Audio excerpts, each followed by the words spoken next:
Quantitative aptitude 29 के difficult questions. Solid sphere radius है 1, उसको मेल्ट करके क्या बनाया, वायर, जिसका लेंथ है 100 सेंटीमीटर। हमें वायर का रेडियस फाइंड करना है, √3 का वैल्यू के वैल्यू जो फाइंड करना हो उसको हम लोग लेफ्ट में ले लेंगे, वॉल्यूम ऑफ वायर, और जो गिवन हो उसको राइट में, वॉल्यूम ऑफ स्फीयर। क्या यहाँ तक क्लियर है सबको? जब भी एक चीज मेल्ट करके दूसरी बनाते हैं वॉल्यूम हमेशा इक्वल होता है, वायर का वॉल्यूम स्फीयर के वॉल्यूम के इक्वल। वायर का शेप सिलेंडर, तो सिलेंडर का वॉल्यूम पाई r1² h, जबकि स्फीयर का वॉल्यूम 4/3 पाई r2⁵। ठीक है, तो वायर के जो डायमेंशंस है ना हम यहाँ पर लिख लेते हैं, स्फीयर के यहाँ लिख लेते हैं। तो वायर का रेडियस दिया था सॉलिड का कितना, 1 सेंटीमीटर। यूनिट्स का ख्याल रखना पड़ेगा विशेष, ठीक है।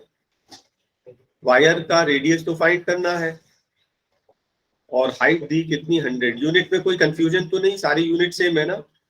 ठीक, चलिए स्टार्ट करते हैं। तो पाई से पाई सीधा सीधा कट गया। r1 तो फाइंड करना है, हाइट कितनी इसकी 100, 4/3 और रेडियस 2 कितना, 1, 1 का क्यूब 1 है ना, ठीक है। तो r1² कितना हो गया, 4/100 × 3, तो r कितना हो जाएगा, 2/10√3। क्या मैंने सही किया?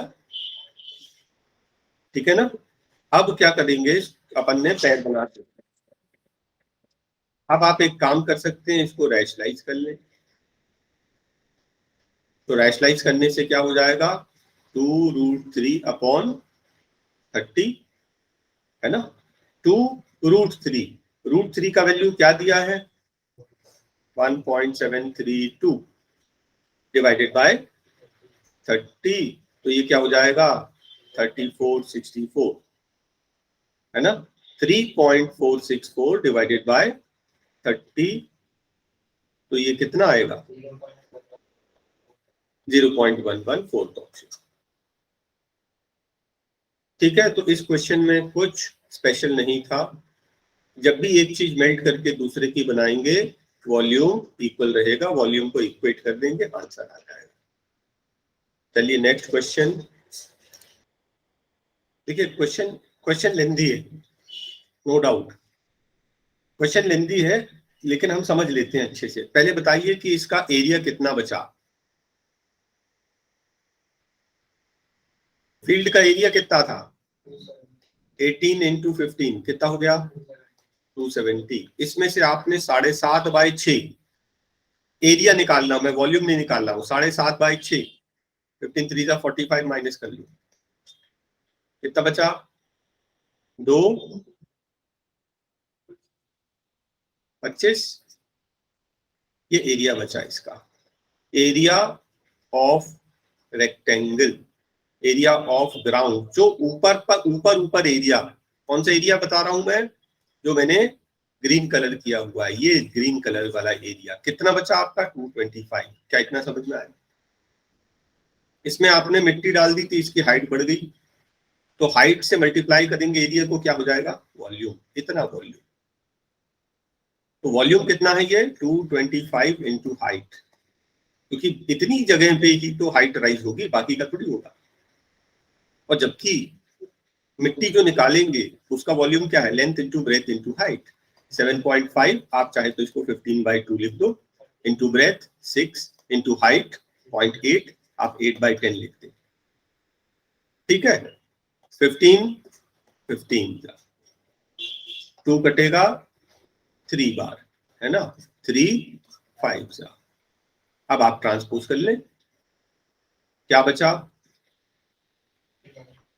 h बचा 8/10 ना, और ये 5 भी यहां पर आ गया। आप एक काम करें, 2/2 और कर दें, क्या हो जाएगा, 16/100 0.16, 0.16 मीटर, 0.16 मीटर मतलब 16 सेंटीमीटर। क्वेश्चन समझ में आया? मिट्टी जितनी निकाली, length into breadth into height, वो वॉल्यूम ये है। तो वॉल्यूम ऑफ द अर्थ मतलब मिट्टी, levelled is equals to volume of पिट।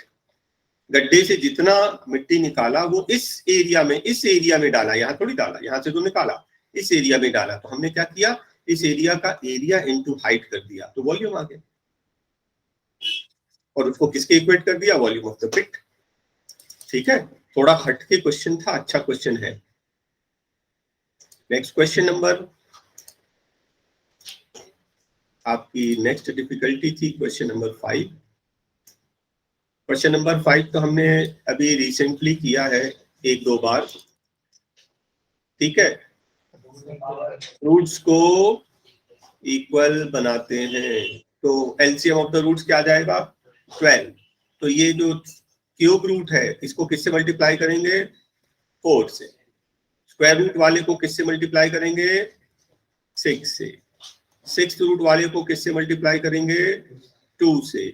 और 12th रूट वाले को किसी से नहीं, सबके 12 रूट बन गए। ये कितना 256, ये कितना 729, ये कितना 625 और ये 289। हमको चाहिए ग्रेटेस्ट एंड द लीस्ट। तो ये सबसे बड़ा और ये कौन सा, ये सबसे छोटा है ना। ठीक है ना, हमको सबसे बड़ा सबसे छोटा चाहिए, तो सबसे बड़ा 729, लार्जेस्ट और स्मॉलेस्ट ये आ गया। ठीक है, तो मेथड वही है कि रूट्स को इक्वल बनाना है बस। क्वेश्चन नंबर 6 में उसने पूछा है द यूनिट प्लेस, सिर्फ यूनिट्स प्लेस पूछा है, और वो भी 57 की पावर 25 माइनस 1। तो आप सबसे पहले इसको सॉल्व करें, 57 की पावर 25। और 57 में भी ना सिर्फ 7 ही लो, 7 की पावर 25, बाकी सब भूल जाएगा, है ना। तो आपको मालूम है कि ये 7 कितने तक रिपीट होता है, पहले भी कर चुके हैं, 4 तक रिपीट होता है ना, 4 के बाद रिपीट हो जाता है। ये 7 की पावर 1, ये 7 का 9, 7 का 343 और ये 1 और फिर उसके बाद रिपीट होगा। तो हम लोग क्या करते हैं, पावर को किससे डिवाइड करते हैं, 4 से, क्योंकि 4 तक रिपीट हो रहा। 4 6 24, रिमाइंडर कितना बचा 1, रिमाइंडर 1 आएगा तो यूनिट में आएगा 7, यूनिट में आएगा 7, तो -1 करना है तो आ जाएगा 6, तो यूनिट्स प्लेस में हमारा आएगा 6।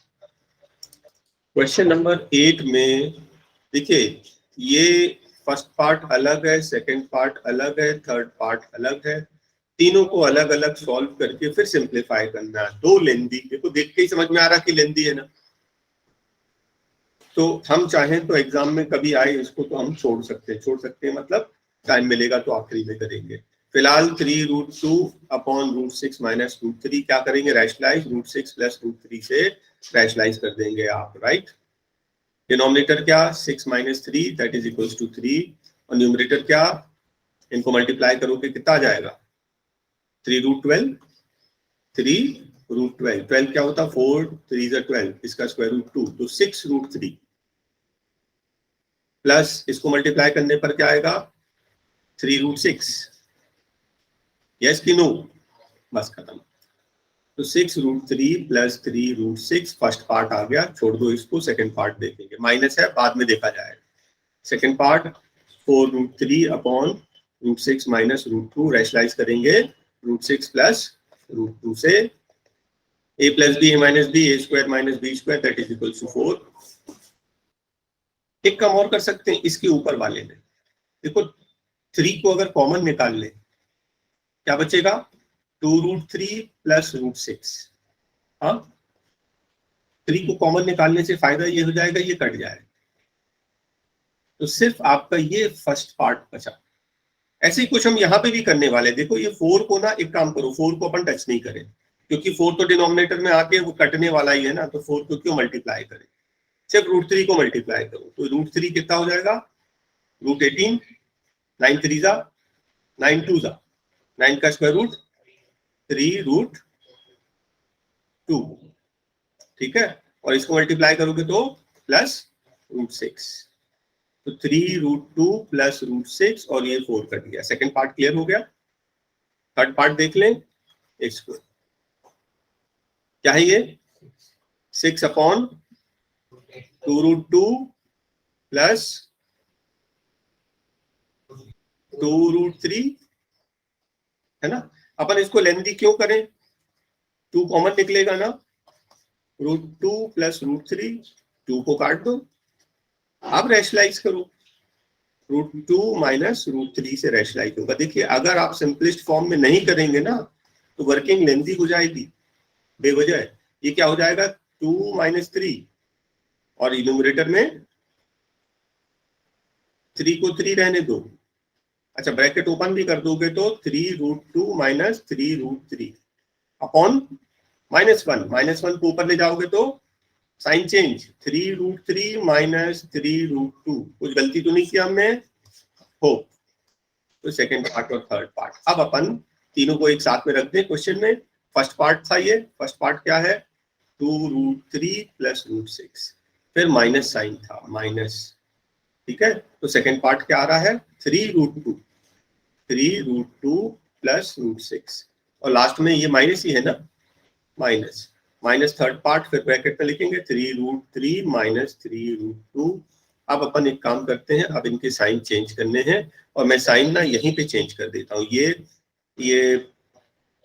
ये माइनस हो जाएगा और ये वाला भी माइनस हो जाएगा, मैं डायरेक्ट चेंज कर दे रहा हूँ। हाँ ये माइनस हो जाएगा और ये प्लस हो जाएगा।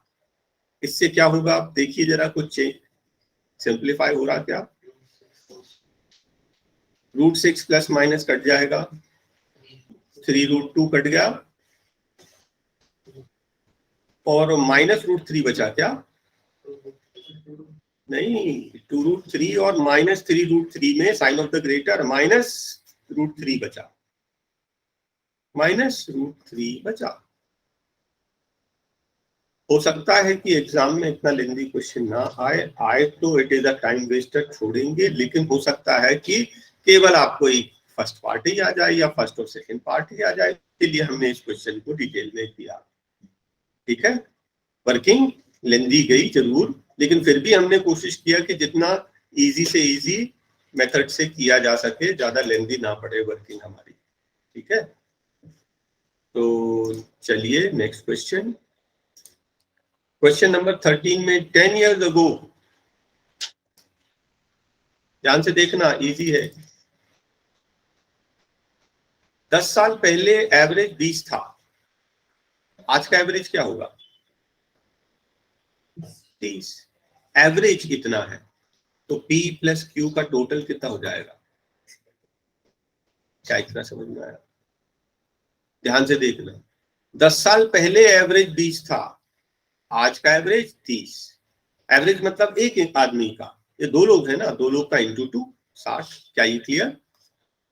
अब बोलता एवरेज ऑफ PQR, नाउ तीनों का टोटल PQR का एवरेज कितना है 30, एवरेज मतलब एक आदमी का 30, तो तीन लोगों का कितना हो गया 90, ठीक है। इन दोनों इक्वेशन को माइनस करोगे तो क्या आएगा R कितना 30, वो बोलता है 10 साल के बाद R कितना होगा 40, अभी 30 है 10 साल के बाद 40, राइट।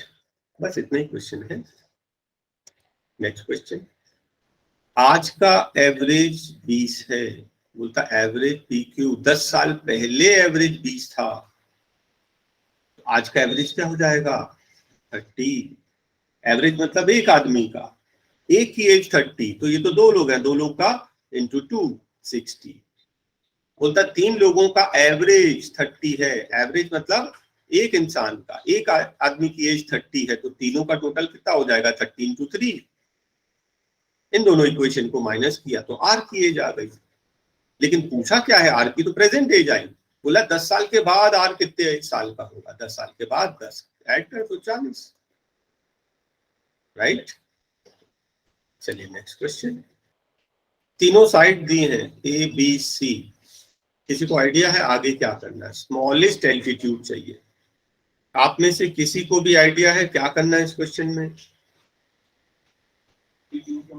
एल्टीट्यूड मतलब हाइट, सबसे छोटी वाली हाइट। सबसे छोटी वाली हाइट किस पे होगी? सबसे लंबी वाली साइड पर। सबसे लंबी वाली साइड पर ही हाइट सबसे छोटी वाली होगी। लेकिन ये हाइट निकालेंगे कैसे? नहीं आइडिया? सबसे पहले एरिया निकालेंगे। सबसे पहले एरिया निकालेंगे कौन से फॉर्मूले से? Heron's formula. अब देखिए क्वेश्चन में, ये क्वेश्चन देख के ही समझ में आ रहा है कि ये टाइम वेस्टर है, छोड़ना है। क्यों मालूम है? सबसे पहले आप एरिया निकालेंगे, वो भी हेरोन्स फॉर्म। फिर उसके बाद एरिया क्या होता है? एरिया होता है हाफ बेस इनटू हाइट, और आपको चाहिए हाइट, तो 2 यहां चला जाएगा, twice area upon base. Height कैसे निकालेंगे? 2 टाइम्स द एरिया। एरिया आप पहले निकाल चुके हैं फर्स्ट पार्ट में, अपॉन बेस। बेस कौन सा लेना? 112। 2 स्टेप समझ में आया? फर्स्ट स्टेप में क्या करना? एरिया। एरिया कौन सा? Heron's formula. हेरोन्स फॉर्मूला याद है? Whole under root S, S minus A, S minus B, S minus C. What is S? Semi perimeter, A plus B plus C upon 2। इसके अलावा और कोई तरीका नहीं है। हेरोन्स फॉर्मूला से आप एरिया निकालेंगे, फिर 2 इंटू एरिया अपॉन 112 कर देंगे, तो हाइट आ जाएगी किसकी?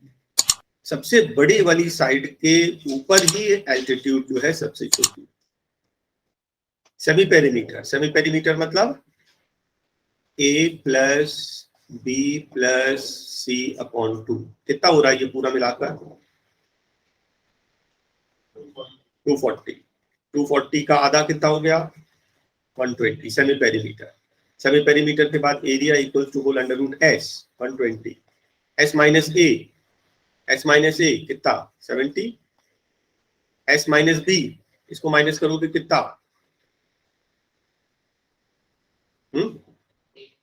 120 माइनस 78, 50, 42। फिर 120 माइनस ए इंटू 8, ये है एस, ये है S minus A, S minus B, S minus C. अब इसको आपको फैक्टराइज करना फिर से, क्योंकि स्क्वायर रूट निकालना है। भाई हेवन फॉर्मूला ऐसे ही है ना, फुल अंडर रूट। 12 को अपन पहले तो 10 इंटू 12 कर देते हैं, 12 को कर देते हैं 4 3 जा 12, 70 को अपन 10 7 जा करते हैं, 42 को 7 6 जा, है ना, और 6 को 3 2 जा, और 8 को कर दें 4 2 जा। अब ध्यान से देखना, एक 10 कॉमन बाहर, एक 4 कॉमन बाहर, एक 2 कॉमन बाहर, एक 3 कॉमन बाहर, और एक 7 कॉमन बाहर। इन सबको मल्टीप्लाई करोगे एरिया आ जाएगा। बात समझ में आई? जल्दी से बताओ कितना आया? 1680। चलिए ऐसा आ गया। ये सॉरी, ये क्या आ गया? ए आ गया एरिया। हमको चाहिए हाइट। हाइट होता ट्वाइस इनटू एरिया। अच्छा एक काम और कर सकते थे, इसको अपन ना मल्टीप्लाई नहीं भी करते ना तो भी हो जाता काम। क्यों? Twice area. एरिया मतलब 10 into 4 into 2 into 3 into 7 upon 112, क्योंकि 112 से काटना भी तो है ना, क्योंकि एरिया हमारा आंसर नहीं है, इसको हाइट भी निकालना है। चलिए अब डिवाइड करिए, 7 से जाएगा, 7 1 जा, बचा 4, 7 6 जा 42, 4 4 जा 16, ये कट गया, कितना बचा? 30। कितना बचा? 30। ऑप्शन है कोई? 30 आ गया। देखिए मेथड समझ में आया? सबसे पहले देखिए मेथड, आपको जैसे ही अगर इसका क्वेश्चन आ जाए हेरोन्स फॉर्मूला, तो समझ जाना कि इतना लेंदी वर्किंग जाने वाली है। हमारे पास टाइम है 1 मिनट, तो कॉमन सेंस ये बोलता है कि ये टाइम वेस्ट है। आपको अभी मैंने बता भी दिया, कॉमन सेंस ये बोलता है कि ये टाइम वेस्टर है ना। आपको समझा दिया कि कितना लेंदी वर्किंग जा सकता है। प्लस इसमें फिर हाइट चाहिए थी, हाइट को 2 इंटू एरिया अपॉन बेस करेंगे तब हाइट आई। और हाइट में भी सिर्फ हाइट कौन सी? सबसे छोटी हाइट। सबसे छोटी हाइट किसके ऊपर आएगी? सबसे लंबी वाली साइड। तो साइड को, बेस को आप 112 ही लेना, तभी आपका करेक्ट आंसर आएगा। तीनों साइड दी होगी। जब तीनों साइड दी होती, देखिए एरिया निकालने का एक तरीका और है, एरिया निकालने का फॉर्मूला होता half into base into height, लेकिन बेस तो मालूम है, तीनों ही तो बेस दिए, हाइट तो हमको एक की भी नहीं दी है, तो अब हम फंस गए, हमारे पास बेसिक फॉर्मूला जो है वो फेल हो गया हमारा। देखिए अगर इक्विलैटरल ट्राइंगल होता तो इक्विलैटरल ट्राइंगल का फॉर्मूला लगा देते, √3/4 इंटू साइड स्क्वायर। आइसोसेलेस होता उसमें भी कुछ दिमाग लगा देते। ये तो एक नॉर्मल सा है ट्राइंगल जिसके 3 साइड्स दिए हैं, इसका एरिया निकालने का अगर वो राइट ट्राइंगल नहीं है तो एरिया निकालने का एक ही तरीका है, वो है हेरोन्स फॉर्मूला। ठीक है, क्वेश्चन आपको अच्छे से समझ में आया? चलिए नेक्स्ट क्वेश्चन ट्राई करते हैं। किसी को भी थोड़ा सा भी आइडिया है कि क्या हो रहा, कैसे हो रहा? ये वाली आइडेंटिटी याद आ रही है? x³ + y³ + z³ equals to 3x - 3xyz equals to x + y + z within bracket x² + y² + z², हाँ, -xy - yz - zx, ये है उसका आइडेंटिटी। याद आया? हाँ, अब एक प्रॉब्लम देखो, ये x + y + z का वैल्यू 1 दिया है, इसका वैल्यू 1 दिया, ये तो अच्छी बात है। चलो इसका वैल्यू क्या दिया है? -1। देखो इसका वैल्यू -1 दिया है, चलो ये भी 1 पता चल गया। इसका वैल्यू क्या दिया है? इसका वैल्यू है -1, इसका वैल्यू है -1, तो इस पूरे को अगर कॉमन ले लें माइनस को, तो इसका वैल्यू भी -1, ये भी पता है। बस एक जगह आप फंस रहे हैं, इसका वैल्यू पता नहीं है, इसका वैल्यू पता नहीं है। बात समझ में आई आपको? इस पूरी आइडेंटिटी में आपको क्या फाइंड करना है? ठीक है, आपको फाइंड करना है इसका वैल्यू, आपको फाइंड करना है इसका वैल्यू। इसका वैल्यू होता -3xyz, ये वैल्यू आपको गिवन है, equals to x + y + z, इसका वैल्यू गिवन है, इसका वैल्यू गिवन नहीं है, इसको हमने कॉमन निकाल लिया, इसका वैल्यू। सिर्फ एक चीज और पता चल जाए तो हम इसको पुट अप करके निकाल देंगे। अब कोई बताएगा मुझे इसका वैल्यू कैसे निकालेंगे? ये जो गिवन है ना, क्या x + y + z equals to 1, इसको दोनों साइड स्क्वायर करके निकालना पड़ेगा। याद आ गया? x² + y² + z² + 2xy + 2yz + 2zx, मैंने 2 कॉमन ले लिया, इक्वल्स टू 1। इसका वैल्यू हमारे गिवन था, कितना गिवन है? इसका वैल्यू -1, इस पूरे का वैल्यू कितना? -1, ये कितना हो जाएगा? -2 वहां जाकर जाएगा +2, तो इसकी वैल्यू कितनी निकल गई? 3। जब आपके पास ये वैल्यू भी है, ये वैल्यू भी है, ये वैल्यू भी है, ये वैल्यू भी है, वैल्यू पुट अप करके सॉल्व कर लेंगे। इसके आगे तो मुझे नहीं बताना, पुट अप कर लेना। मैंने आपको ये बता दिया कौन सी आइडेंटिटी लगानी है, मैंने आपको बता दिया कि कौन कौन से पार्ट का क्या वैल्यू है। एक चीज नहीं दी थी, उसको हम लोग a + b + c the whole square वाली आइडेंटिटी से निकाल के सारे वैल्यूज पुट अप करके सिंप्लीफाई करना पड़ेगा। क्वेश्चन ही ऐसा है, ध्यान से देखना, और मैं आपको मेथड बता दूंगा कैसे करना है, तो और इजी ही हो जाएगा। Area of triangle form by the graph and the coordinate axis, ये जो लाइन है ना ax + by + c, ये समझ लीजिए ये वाली लाइन है ax + by + c, और ये है x एक्सिस, ये है y एक्सिस। बोल रहा है इसके बीच का जो एरिया है, एरिया फाइंड करने का। तो मैं आपको एक सबसे बढ़िया तरीका बताता हूँ, ax + by equals to c, पूरे इक्वेशन को c से डिवाइड कर दो। x क्या हो जाएगा? c अपॉन a डिनोमिनेटर का denominator, y upon c upon d equals to 1। कौन से फॉर्म में हो गया, किसी को याद है? ये इंटरसेप्ट फॉर्म, इसको बोलते हैं इंटरसेप्ट फॉर्म। इंटरसेप्ट में x के नीचे जो है ना, ये x कोऑर्डिनेट है, इसका वैल्यू c/a, इसका बेस का, ये है y कोऑर्डिनेट c/b, ये है c/b यहाँ से यहाँ तक। तो बेस मालूम है, ये बेस हो गया, ये हाइट हो गया। आपको एरिया ऑफ ट्राइंगल चाहिए, एरिया ऑफ ट्राइंगल क्या होता है, हाफ इंटू बेस, बेस क्या है c/a इंटू हाइट, हाइट क्या है c/b, c²/2ab, आपका आंसर। ठीक है, कोऑर्डिनेट ज्योमेट्री था ये, और उतना मुश्किल नहीं है। और कभी अगर इक्वेशन भी आ जाए ना, मान लो अगर इक्वेशन आया तो और इजी, मान लो कभी आया 2x + 3y = 6, तो पूरी इक्वेशन को 6 से डिवाइड कर देना, तो हो जाएगा x/3 + y/2 = 1। ये है x इंटरसेप्ट, ये है y इंटरसेप्ट, मतलब ये बेस है और ये हाइट है। एरिया क्या हो जाएगा, हाफ इंटू बेस, बेस क्या है 3 इंटू हाइट, हाइट क्या है 2, और एरिया निकाल सकते हैं। मतलब अगर कोई इक्वेशन दे दिया तो और इजी पढ़ने वाला है। ये तो ABC में था ना, इसलिए ऐसा आया, लेकिन आप हर तरह के क्वेश्चन के लिए तैयार रहेंगे। देखिए बहुत आता है ये क्वेश्चन, ABC, 2 नंबर हैं A और B, और कंपेयर कर रहे हैं थर्ड नंबर से। तो थर्ड नंबर को थोड़ी देर के लिए मैंने 100 मान दिया। बोलता फर्स्ट नंबर क्या है, 30% more than the third number, मतलब 130, दूसरा वाला 140। अब थर्ड नंबर का काम खत्म, वो पूछ रहा है the first number is x% of second number. बात समझ में आई? बस जो यहाँ लिखा है वही मैंने यहाँ पे लिख दिया।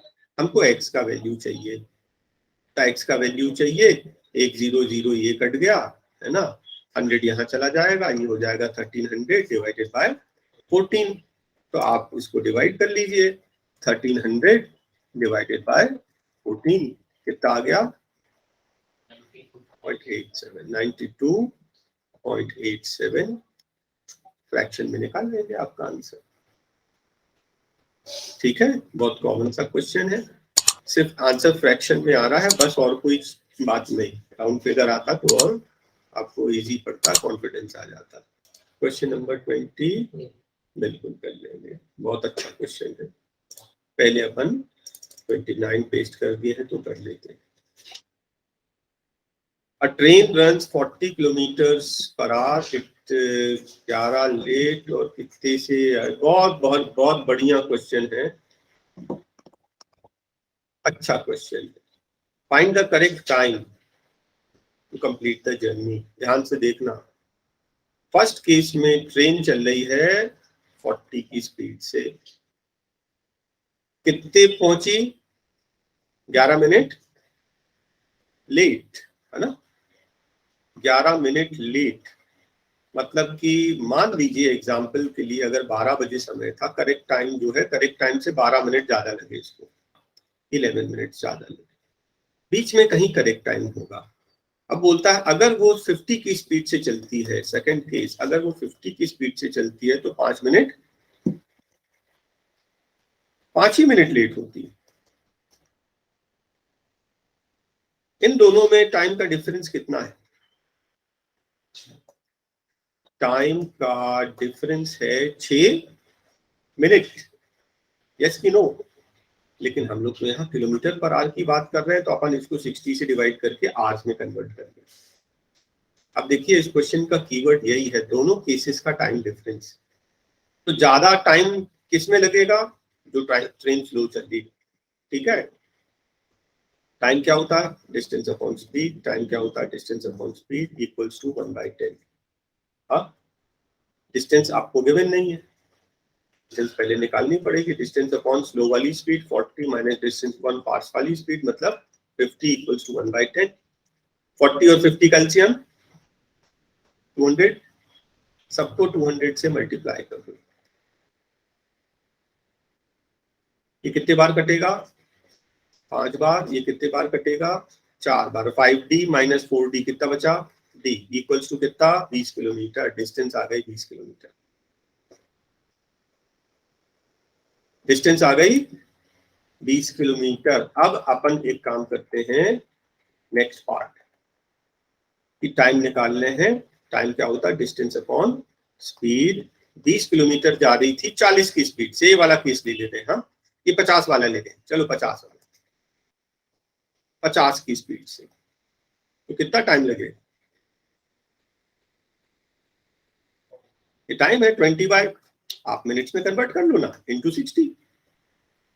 एक जीरो यहाँ कट गया, तो 5 12 जा 12 2 जा 24 मिनट्स लगा। अब ध्यान से देखना, 24 मिनट्स लगता, 50 की स्पीड से जाती है तो कितना लग रहा है?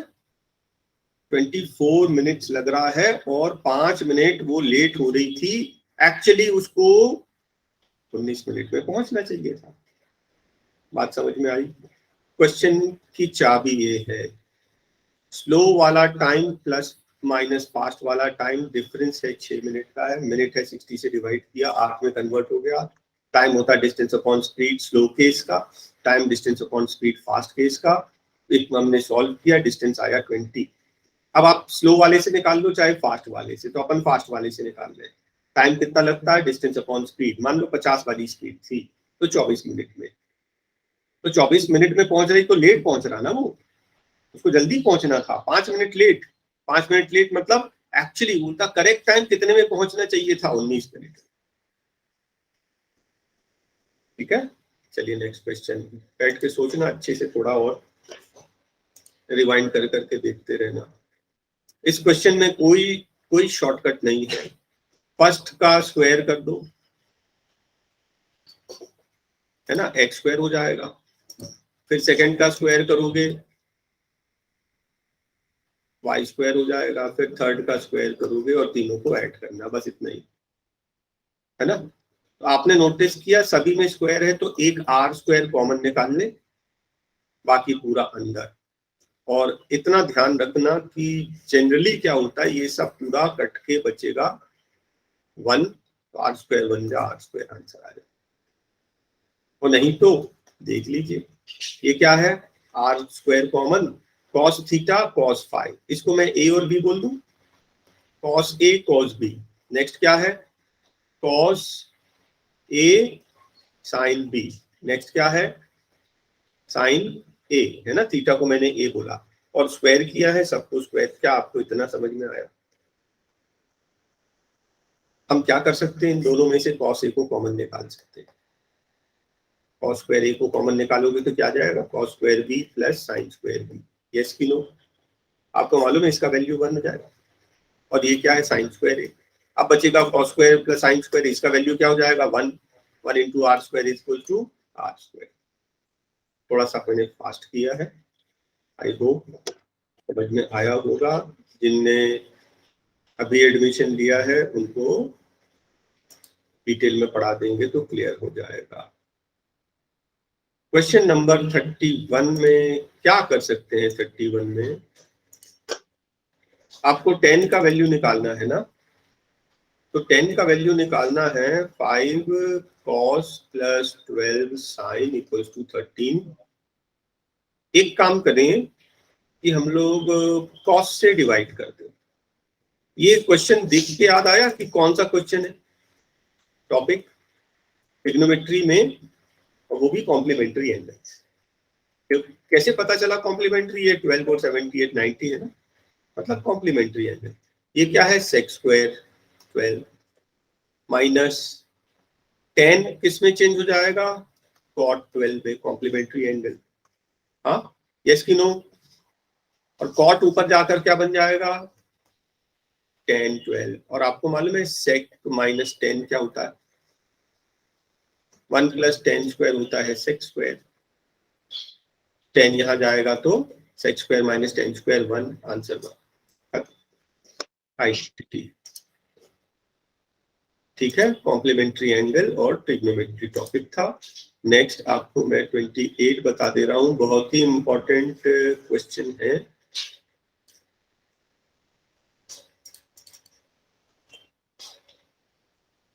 Price increased by 25%, percentage reduction ताकि एक्सपेंडिचर में इंक्रीज ना हो। किसी को याद है कैसा क्वेश्चन है, ये कौन सा है? जल्दी नहीं, देखो मैंने आपको एक अलग से पढ़ाया था, इसको मैंने बोला था matrix method. Price, quantity, expenditure. Price कितने परसेंट बढ़ गई? 25% बढ़ गई, मतलब जो 100 रुपए का मिलता था अब 125 रुपए का मिलने लगा।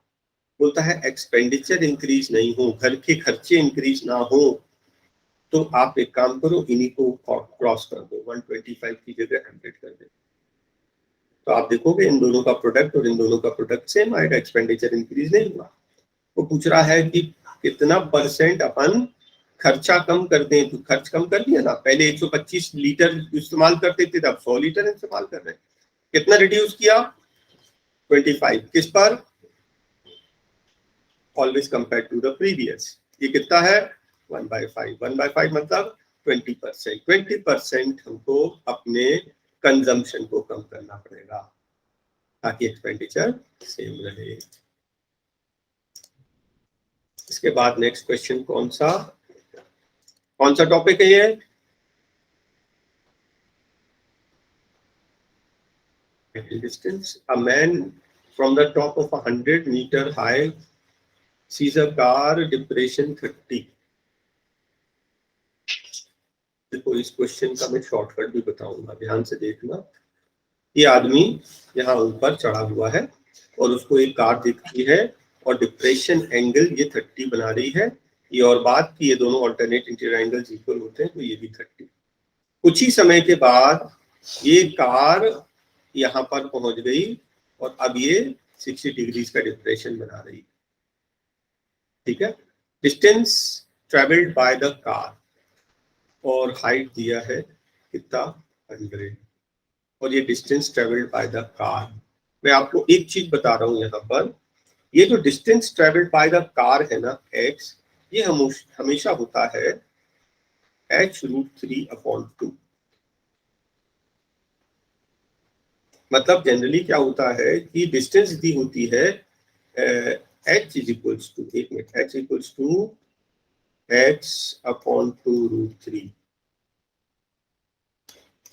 मैं एक शॉर्टकट बता रहा हूँ आपको, फिर अपन पूरा सॉल्व करके भी निकाल लेंगे।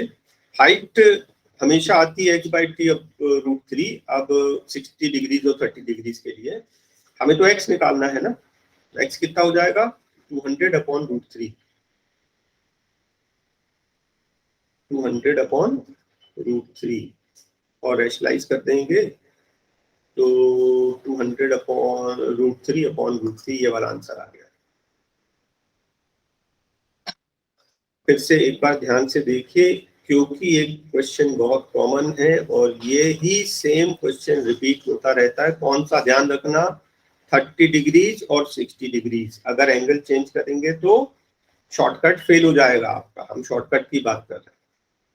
30 डिग्रीज, 60 डिग्रीज, एक्स निकालना हो आपको और हाइट दी हो, एक्स दिया हो, हाइट निकालना हो, तो उसका फॉर्मूला होता है h इक्वल्स टू x/2√3। हमेशा आएगा इन एंगल्स के लिए। तो इस फॉर्मूले से मैंने, इस शॉर्टकट फॉर्मूले से डायरेक्ट निकाल दिया। तो h कितना दिया अपने को? 100। तो h की जगह मैंने लिख दिया 100 इक्वल्स टू x/2 × √3। तो ये x क्या हो गया? आपका x हो गया 200/√3। रेशनलाइज कर लिया, आपका आंसर आ गया। अदरवाइज इसको पूरा सॉल्व करना पड़ेगा। सॉल्व करा दो पूरा। मान लीजिए एंगल चेंज हो जाए, तब कैसे करेंगे? ठीक है, तो देखिए, ध्यान से देखिए। फिगर का नंबर मैं नाम लिख देता हूं ABCD। सबसे पहले आप इसको मैं y बोल दूं, हालांकि इसकी कोई जरूरत पड़ेगी नहीं। फर्स्ट वाले ट्राइंगल से, बड़े वाले ट्राइंगल से y क्या वैल्यू क्या आएगा? 60 डिग्रीज में क्या होता है? हाइट बड़ा होता है कि बेस? 60 डिग्रीज में क्या बड़ा होता है? हाइट बड़ा होता है कि बेस? हाइट बड़ा होता है 60 डिग्रीज में। 30 डिग्रीज में बेस लंबा होता है, 60 डिग्रीज में हाइट बड़ा होता है। तो बेस का जो वैल्यू रहेगा वो क्या रहेगा? है ना, हाइट बड़ा होगा ना। तो हाइट हाइट जो है 100 है वो √3 टाइम्स बड़ा रहेगा किससे? बेस से। बेस अगर y है तो y इंटू √3 हो जाएगा height, y into √3 equals to 100। फिर अपन लिखेंगे सेकंड वाला ट्राइंगल। सेकंड वाले ट्राइंगल में क्या बड़ा है? बेस बड़ा है, x plus Y. x plus Y जो है वो कितने टाइम्स है? 100 इंटू √3। अब ये y का वैल्यू यहाँ पुटअप कर दो। x प्लस वाई का वैल्यू आएगा 100/√3, है ना, इक्वल्स टू 100/√3। फिर आप इसको ट्रांसपोज करके रैशनलाइज करेंगे। हाँ, ट्रांसपोज करेंगे तो x क्या हो जाएगा? 100/√3 और ये वहां जाके -100/√3। फिर आप इसका एलसीएम ले लेंगे तो ये हो जाएगा 3, है ना। तो 300 माइनस 100 हो गया 200/√3। आंसर आ गया वही हमारा। फिर इसको रैशनलाइज करेंगे, फाइनल आंसर आ गया। देखिए हमने दो पार्ट में निकाला, एक 60 डिग्री से और एक 30 डिग्री से। फिर इस वैल्यू में y का वैल्यू यहाँ पुटअप कर दिया फ्रॉम इक्वेशन नंबर 1। बाकी ट्रिग्नोमेट्री फॉलो करोगे तो फिर अच्छे से समझ में आएगा। और अगर ये शॉर्टकट फॉर्मूला, क्योंकि ये क्वेश्चन बहुत कॉमन है, यूज करेंगे तो फिर आपको एक स्टेप में ही आंसर निकल जाएगा आपका। कौन सा फॉर्मूला? x = x/2√3। ठीक है।